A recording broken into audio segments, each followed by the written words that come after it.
Hi, this is Rob from Airfix Music. For those of you who are looking to work with a professional virtual drum for your prods, let me introduce you to Addictive Drum 2. The layout has 5 main pages. We have the gallery for all the drum sets. Inside every drum set, there are various presets we can listen to while researching a sound. In the present menu, we can find all the editable drum sources. The edit section here includes a mixer that allows us to change the source settings directly. We have the effect page for reverb and delay, and finally, there's a beats page where we can find a whole bunch of pre-built MIDI files. Let's do a quick virtual tour of each page. First of all, the gallery page is an interesting place to start to quickly choose the drum set you are interested in.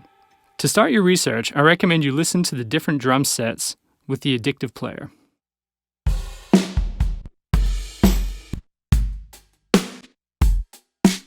It's also possible to do a more specific search with the browser by ticking some filters to narrow down your search. We can use the main tag to separate acoustic drums from the electro drums. We can also use the texture tool to help us define the sound we are looking for, whether it be more a natural or more an extreme distortion sound. The filters adapt themselves according to what we ask for, which can be very interesting and useful for some specific styles. The filter tool can help you save time. Once a drum set is selected, we can use the search page to find a MIDI file to build a pattern. You can use the different search options to target the style or the playing you wish to use. Here are the different drum set tags.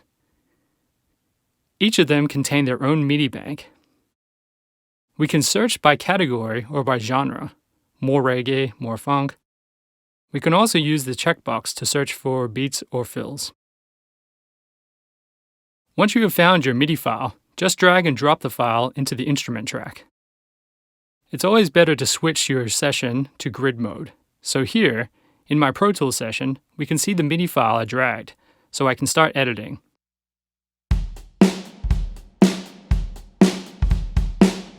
What's interesting here is the Beats Search tool. All we have to do is specify what drum elements we want and when here, in the grid. For example, I want a kick on each quarter note and an upbeat hi-hat.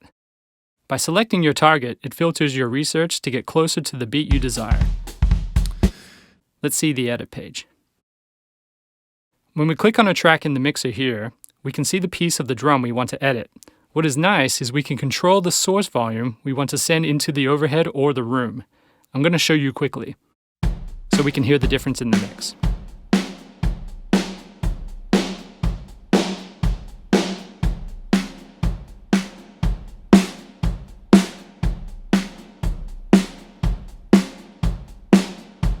Here on the right side, we have a control panel, so we can edit the sample. We can adjust the response or the sound. If I lower, it can change the attack of the hit when the stick touches the snare. Then we have a pitch section if we want to change it.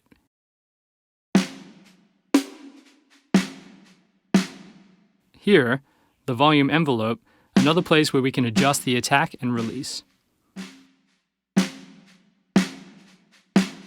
In the center section panel, there are other interesting parameters.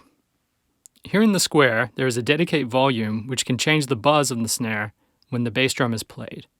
Here is a compression panel, type of compression, the compression mix, and the EQ. Here is a shape section for the attack and the sustain parameters. If we want more punch or sustain, the sound can become supernatural. If we want something more dry, we can decrease it.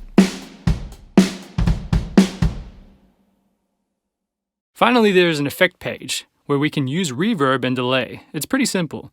To open the Send section, click on the Send FX so we can send the source easily by this volume.